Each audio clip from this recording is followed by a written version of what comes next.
مدد حاصل کرو کس سے؟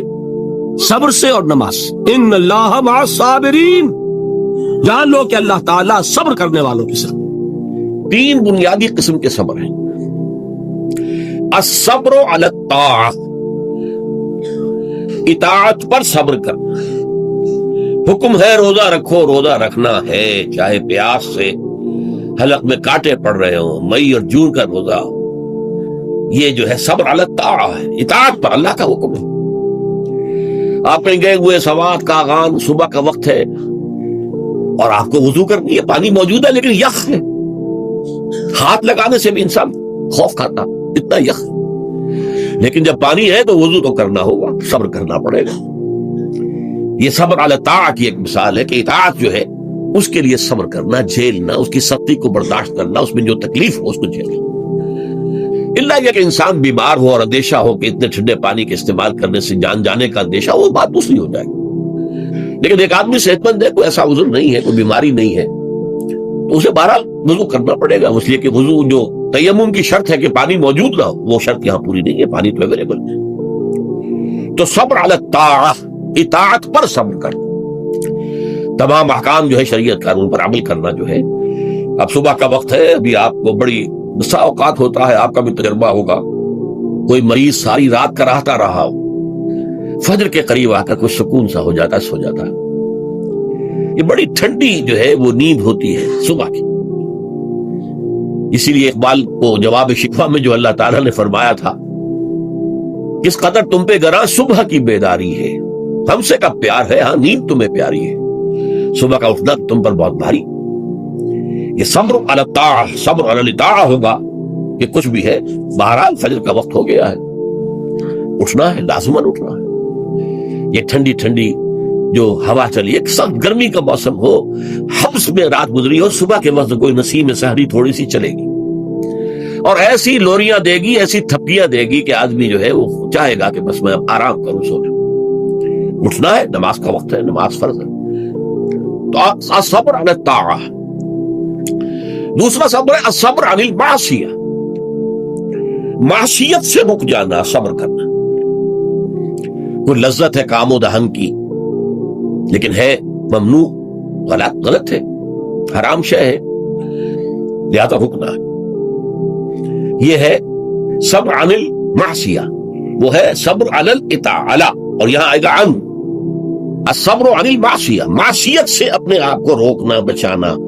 ٹیمپٹیشنز کتنی بھی ہوں، کتنا بھی جو ہے اس کے لیے آپ کے نفس کی طرف سے تقاضا ہو رہا ہو، کتنا ہی اندر سے وہ جذبہ ابھر رہا، روکنا، تھامنا، بند لگا دینا آگے، یہ صبر ہے۔ تیسرا صبر ہے صبر علی البلاء یا صبر علی الایذاء، آزمائش پر صبر کرنا اور ایذا پر صبر کرنا۔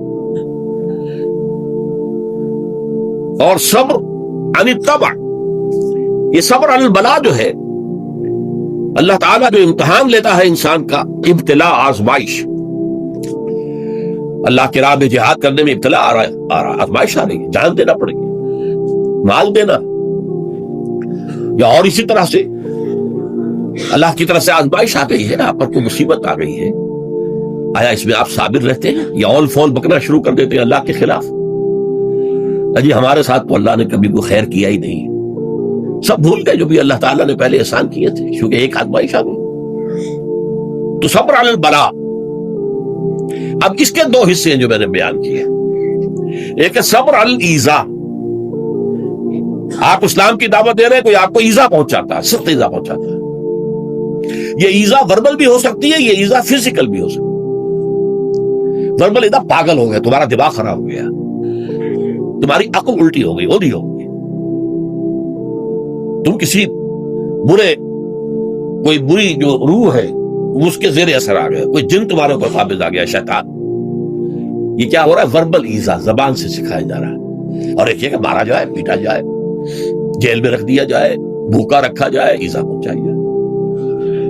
اور ایک اسی کا مرحلہ آتا ہے ذرا بعد میں، جب وہ غلط معاشرہ اچھی طرح ٹھوک بجا کر دیکھ لیتا ہے کہ یہ ایذا سے تو یہ باز نہیں آئے، اپنی بات سے جمے ہوئے ہیں، ٹکے ہوئے ہیں، ڈٹے ہوئے ہیں، تو پھر کچھ لالچ دیا جاتا ہے، دیکھو ہم تمہیں اپنا بادشاہ بنا لیں گے، تم یہ بات چھوڑ دو۔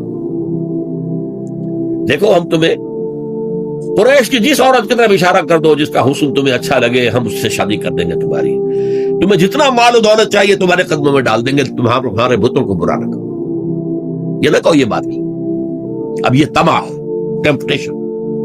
ٹیمپٹیشن کے مقابلے میں رکنا ایذا کے مقابلے میں رکنے سے زیادہ مشکل ہے، جس کی ایک بہت بڑی مثال جو ہے امام احمد ابن حنبل کی زندگی میں ہے کہ جب مسئلہ خلق قرآن پر جب انہیں جیل میں ڈالا گیا، ماری گئی، الفاظ یہ آتے ہیں تاریخ میں کہ انہیں وہ ماری گئی کہ اگر ہاتھی کو بھی وہ ماری جاتی تو چنگھاڑ اٹھتا، لیکن ان کے آنکھوں میں کبھی آنسو نہیں آئے، برداشت نہیں۔ پھر زمانہ بدل گیا، اب خلیفہ کوئی اور ہو گئے، اور ان کا اپنا موقف وہی تھا جو امام احمد ابن حنبل کا ہے۔ تو اب دارالخلافت سے، ایوان خلافت سے ایک ایلچی آیا ہے اشرفیوں کی تھیلیاں لے کر کے، یہ خلیفہ نے آپ کو بھیجی۔ اس پر حضرت امام احمد ابن حنبل رو پڑے، اے اللہ میں اس آزمائش کا اہل نہیں، یہ آزمائش سختر ہے اس مار سے کہ مجھے جیل کے اندر پڑ رہی تھی، اس سے رکنا بہت مشکل۔ تو میں نے یہ صبر کی قسمیں آپ کو گنوا دی۔ صبر علی الطاعہ، صبر عن المعصیہ۔ نمبر 3 صبر علی البلاء، علی الابتلاء، اس کی 2 قسمیں۔ صبر علی الایذاء، اس کی 2 قسمیں، زبانی کلامی وربل یا فزیکل جسمانی طور پر تکلیف پہنچا کر، اور پھر صبر عن الطمع، ٹیمپٹیشن کے مقابلے میں اپنے آپ کو روکے رکھنا۔ یہ صبر کی قسمیں ہیں، اور اس میں در حقیقت امتحان ہوتا ہے صبر کا۔ کیا دل شکستہ ہو کر بیٹھ رہے گا انسان؟ ہمت جواب دے جائے گی، کمر ٹوٹ جائے گی، قوت ارادی اور عزیمت جو ہے مزمحل ہو جائے گی، پھونکوں سے چراغ بجھ جائے گا۔ یہ جو میں نے آیت آپ کو سنائی تھی اس کا بڑی خوبصورت کے ساتھ ترجمہ کیا ہے مولانا ظفر علی خان نے کہ نور خدا ہے کفر کی حرکت پہ خندہ زن، پھونکوں سے یہ چراغ بجھایا نہ جائے گا۔ یریدون لیطفئوا نور اللہ بافواہہم واللہ متم نورہ ولو کرہ الکافرون، یہ چاہتے ہیں کہ اپنے منہ کی پھونکوں سے اللہ کے نور کو بجھا دیں، حالانکہ اللہ تعالیٰ تو اپنے نور کا اتمام فرما کر رہے گا، خواہ ان کافروں کو کتنا ہی ناگوار ہو۔ اس کی ترجمانی ہے نور خدا ہے کفر کی حرکت پہ خندہ زن، پھونکوں سے یہ چراغ بجھایا نہ جائے۔ بہرحال اس مرحلے پر میں نے آپ کو 2 صبر بتائے۔ صبر کس چیز سے؟ اپنا کیریئر دنیاوی جو بھی آپ حاصل کر سکتے تھے، ذہین آدمی ذہانت لگائے گا تو دین کی دعوت دے گا ایٹ دی انٹلیکچوئل لیول، اور یہ بات جان لیجئے کہ یہ چیز دنیا میں کسی کمائی کا ذریعہ نہیں بن سکتی، اسے قربانی دینی پڑے گی کیریئر کی، اپنے مفادات کی، تب کام کر سکے۔ عام آدمی وقت لگائے گا، صلاحیتیں صرف کرے گا، اپنی وہی اس وقت سے اور توانائی سے پیسہ بنا سکتا تھا۔ آج کل تو آپ کو معلوم ہے کہ بڑی سادی ہو گئی ہے یہ حساب کتاب کی بات، بہت سادہ۔ ایک انسکلڈ لیبرر کا 1 گھنٹہ برابر ہے اتنے روپے کے، ایک سکلڈ لیبرر کا 1 گھنٹہ برابر ہے اتنے روپے کے۔ آپ تو ہر چیز کاؤنٹ کر سکتے ہیں، میئر کر سکتے ہیں۔ جو شخص 1 گھنٹہ لگا رہا ہے اس نے کچھ پیسہ خرچ کیا ہے، اسی وقت کو لگا کر وہ پیسہ بنا تھا، اسی ذہانت اور صلاحیت سے وہ کمائی کرتا، ادھر لگایا۔ تو وہ جو کمی ہو رہی ہے اس کو برداشت کرنا، اس کو جھیلنا اور خوش دلی سے برداشت کرنا، یہ سمجھنا کہ در حقیقت یہ سب کچھ کیا ہے کہ اللہ تعالیٰ کے ہاں اس کا اجر و ثواب ملے گا۔ یہ صبر کا ایک رخ، اور استہزاء ہو، تمسخر ہو، مذاق اڑے، فقرے چست ہو، دقیانوسی کہا جائے، ریئیکشنری کہا جائے، یہ بڑے ریئیکشنری ہے، یہ بڑے پچھلے زمانے کے لوگ ہیں، اگلے وقتوں کے ہیں یہ لوگ، انہیں کچھ نہ کہو، جو کہا جائے سنو۔ وَاصْبِرْ عَلَى مَا يَقُولُونَ وَاهْجُرْهُمْ حَجْرًا جَمِيلًا، اور صبر کیجئے محمد صلی اللہ علیہ وسلم۔ دیکھیے کوئی پہلو ایسا نہیں ہے جس میں ہمیں ہدایت قرآن مجید سے اور سیرت محمد صلی اللہ علیہ وسلم سے مل نہ جائے۔ اگر اللہ تعالیٰ مقام دعوت پر فائز ہونے کی توفیق عطا فرما دے تو جو مرحلے پیش آئیں گے وہ آپ کو نظر آ جائیں گے سیرت محمدی میں صلی اللہ علیہ وسلم، اور اس وقت حضور سے جو کہا گیا اس سے آپ کے دل پر بھی، اس کے زخمی جو آپ کا دل ہے، آپ کے احساسات ہیں، اس پر مرہم رکھا جائے گا۔ وَلَقَدْ نَعْلَمُ أَنَّكَ يَضِيقُ صَدْرُكَ بِمَا يَقُولُونَ، ہمیں خوب معلوم ہے کہ جو کچھ آج تمہیں سننا پڑ رہا ہے اس سے تمہارا سینہ بھجتا ہے۔ تمہیں رنج اور صدمہ ہوتا ہے، لیکن وَاصْبِرْ عَلَىٰ مَا يَقُولُونَ، جو کچھ یہ کہہ رہے ہیں اس پر صبر کیجئے، اس کو جھیلیے اور برداشت، کہ عادت پڑے گی۔ پھر معاشرے کی درستی کے لیے ضروری ہے کہ بدلا ہو۔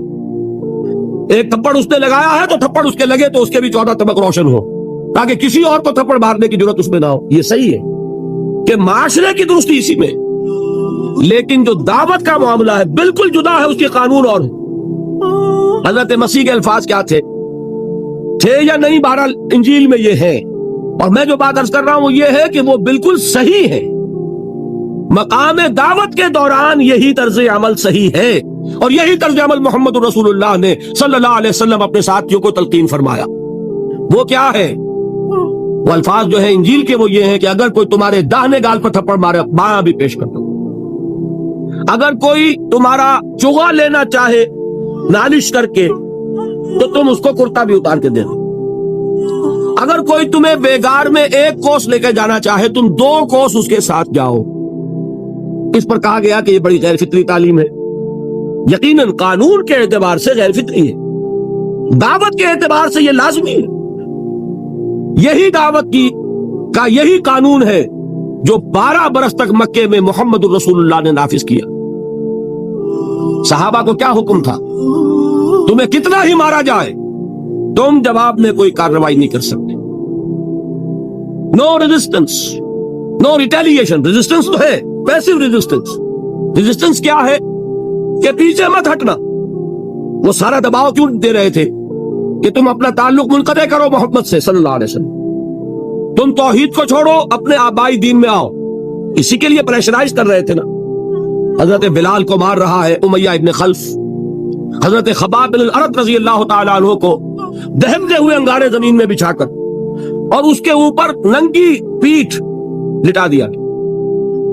آپ ذرا تصور کیجئے، ایک شخص دیکھ رہا ہے کہ دہتے ہوئے انگارے بچھائے جا رہے ہیں، یہ میرے لیے تیار کیے جا رہے ہیں، اور پھر حکم لیا جاتا ہے کرتا اتار دو، کرتا اتار دیتا، لیٹ جاؤ، لیٹ جاتا ہے۔ کیوں؟ بڑی غیر فطری بات ہے یہ تو۔ اسے ہاتھ پاؤں مارنے چاہیے۔ ایک آدمی ڈیسپریٹ ہو جائے تو آپ کو معلوم ہے اس کے اندر طاقت بہت آ جاتی ہے۔ اسے نظر آ رہا ہو کہ مجھے تو بھون دیں گے، کباب بنا دیں گے، تو اگر اسے اجازت ہو 2-4 کو مار کر مرے گا۔ اجازت نہیں، محمد نے ہاتھ باندھ دیے صلی اللہ علیہ وسلم، تمہیں اجازت نہیں ہاتھ اٹھانے۔ یہ بعد میں سورہ نساء میں یہ الفاظ نازل ہوئے کہ مسلمانوں، ایک زمانہ یہ تھا کہ تمہیں حکم تھا کفو ایدیکم، اپنے ہاتھ بندے رکھو، you are not allowed to retaliate. ڈٹے رہو، جمے رہو، کھڑے رہو، صبر کرو، جھیلو، برداشت کرو، پیچھے نہ ہٹنا، نہ محمد کے دامن کو چھوڑنا صلی اللہ علیہ وسلم، نہ توحید کا دامن چھوڑنا، لیکن ہاتھ اٹھانے کی اجازت۔ بتائیے کہاں گیا قانون؟ قانون تو یہ ہے کہ بدلا لو، لیکن وہ قانون تو اس وقت نافذ ہوگا جب انقلاب آ جائے گا، اسلامی حکومت قائم ہو جائے گی، تب آئے گا نا قانون۔ ابھی مرحلہ ہے انقلابی عمل کا، ابھی تو انقلاب لانا ہے، اسلامی حکومت قائم کرنی ہے۔ اس پروسیس کے تقاضے کچھ اور ہیں۔ اس میں جو پہلا مرحلہ ہے وہ پیسو ریزسٹنس کا ہے، صبر۔ یہی وجہ دیکھیے مکی صورتوں میں خود نبی اکرم صلی اللہ علیہ وسلم کو اتنے مختلف پیرایوں میں صبر کا حکم دیا گیا۔ کچھ مثالیں میں دے چکا ہوں، وَلِرَبِّكَ فَاصْبِرْ، اسی طریقے سے وَاصْبِرْ كَمَا صَبَرَ أُولُو الْعَزْمِ مِنَ الرُّسُلِ، اے نبی صبر کیجئے جیسے کہ صبر کیا ہمارے اولو العزم رسولوں نے۔ وَاصْبِرْ وَمَا صَبْرُكَ إِلَّا بِاللَّهِ، اے نبی صبر کیجئے، اور آپ کا صبر تو اللہ ہی کے سہارے ہے۔ وَاصْبِرْ لِحُکْمِ رَبِّكَ، یہ سورہ نون جس کی ابتدائی آیات میں نے آپ کو سنائی، نون والقلم وما یسطرون ما انت بنعمت ربک بمجنون، اس کا اختتام کیا ہوتا ہے؟ وَاصْبِرْ لِحُکْمِ رَبِّكَ وَلَا تَكُنْ كَصَاحِبِ الْحُوتِ اذ نَادَىٰ وَهُوَ مَكْظُومٌ، اے نبی صبر کیجئے اپنے رب کے فیصلے کا، انتظار کیجئے، اور اس مچھلی والے کے مانند نہ ہو جائیے۔ مچھلی والا کون؟ حضرت یونس علیہ السلام۔ مچھلی والے نے اپنے دینی حمیت اور غیرت جو تھی اس کی وجہ سے اللہ کے حکم کا انتظار نہیں کیا، اپنی قوم کو چھوڑ کر چل دی۔ اور سنیے اب یہ آیت اہم ترین ہے صبر کے موضوع پر۔ وَلَنَبْلُوَنَّكُمْ بِشَيْءٍ مِّنَ الْخَوْفِ وَالْجُوعِ وَنَقْصٍ مِّنَ الْأَمْوَالِ وَالْأَنفُسِ وَالثَّمَرَاتِ وَبَشِّرِ الصَّابِرِينَ۔ اور دیکھو ہم تمہیں آزمائیں گے، وَلَنَبْلُوَنَّكُمْ ہم لازماً آزمائیں گے تمہیں، بِشَيْءٍ مِّنَ الْخَوْفِ خوف کی کیفیت طاری کر کے، والجوع بھوک فقر اور فاقہ، ونقص من الاموال مالی نقصان، والانفس جانی نقصان، والثمرات اور ثمرات پھلوں اور میووں کا نقصان۔ میرے نزدیک یہاں پر ثمرات کا مفہوم ایک اور بھی ہے۔ ایک تو صاف تھا کھجور کی فصل تیار ہے، غزوہ تبوک جانے کا حکم مل گیا، کون اتارے گا؟ اور کھجور وقت پر اتری نہیں، برباد ہو جائے گی۔ یہ ہو رہا ہے نا میووں کا نقصان۔ اور میرے نزدیک یہاں یہ بھی ہے، بسا اوقات بہت سی محنتوں کا نتیجہ انسان دیکھتا ہے کہ ضائع چلا گیا، میں نے 10 سال محنت کی، حاصل کوئی نہیں۔ یہ ثمرات کیا ہے؟ محنتیں، محنتوں کے ثمرات کا ضیاع۔ کوشش آپ نے کی، قسمت کی خوبی دیکھی ہے، ٹوٹی کہاں کمن، 2-4 ہاتھ جب کے لبے بام رہ گئے۔ Be prepared. ایک شاعر کے یہ اشعار ہیں، وہ کمیونسٹ تھا، میں نام بھی نہیں لیتا، لیکن یہ کہ یہ اسی انقلابی، چونکہ ان کا بھی ایک انقلابی نظریہ ہے، انقلابی عمل میں یہ سارے مراحل آتے ہیں۔ کوئی سیٹ بیک آیا فرض کیجئے، کوئی ناکامی ہو گئی، تو اپنے ساتھیوں کو دل بندھانے کے لیے یہ فصل امیدوں کی ہمدم اس بار بھی غارت جائے گی، سب محنت صبح و شاموں کی اب کے بھی اکارت جائے گی۔ میرے نزدیک کے ثمرات کا جو لفظ یہاں آیا ہے، وَنَقْصٍ مِّنَ الْأَمْوَالِ وَالْأَنفُسِ وَالثَّمَرَاتِ، سب محنت صبح و شاموں کی اب کے بھی اکارت جائے گی۔ دھرتی کے کونوں کھدروں میں پھر اپنے لہو کی کھاد بھرو، پھر مٹی سینچو اشکوں سے، پھر اگلی رت کی فکر کرو، پھر اگلی رت کی فکر کرو، جب پھر ایک بار اجڑنا ہے۔ ایک فصل پکی تو بھر پایا، تب تک تو یہی کچھ کرنا ہے۔ ایک مقصد ہے صاحب، انقلاب برپا کرنا ہے۔ ایک کوشش ناکام ہو جائے کوئی پرواہ نہیں، نیکسٹ، پھر تیار رہو ناکامی کے لیے۔ ایسا نہ ہو جو انگریزی میں کہتے ہیں hope for the best but be prepared for the worst. ایسا نہ ہو کہ دوسری مرتبہ ناکام ہو کے بددل ہو جاؤ، تمہاری ہمتیں جواب دے جائیں، نہیں، پہلے سے تیار رہو کہ دوسری مرتبہ بھی ناکامی آئے تو آئے، لیکن جب تک کہ کامیابی حاصل نہیں ہوتی ہمیں یہ کام کیے چلے جائیں۔ صبر کا مادہ نہیں ہوگا تو آپ کام نہیں کر سکیں گے۔ اور اسی کا ایک دوسرا رخ ہے، جب آپ دعوت حق کے لیے کھڑے ہوں گے، پہلا قدم کیا آتا ہے؟ استہزاء، تمسخر، مذاق اڑانا، جس کی میں مثال اب دینا چاہتا ہوں محمد الرسول اللہ صلی اللہ علیہ وسلم کی شخصیت سے۔ دیکھیے ہم کیا اور ہماری بساط کیا، ہم کیا مبلغ ہوں گے، کیا داعی ہوں گے، ہمارے اپنے دامن پر داغ ہوتے ہیں، لیکن یہ کہ محمد الرسول اللہ کے دامن پر کوئی داغ تھا؟ ان کو تو سارے مکے والے الصادق الامین کہتے تھے، نہایت محبوب شخصیت تھے، ان کے لیے تو جا صادق جا الامین یہ الفاظ سننے میں آتے تھے، آنکھوں کا تارا۔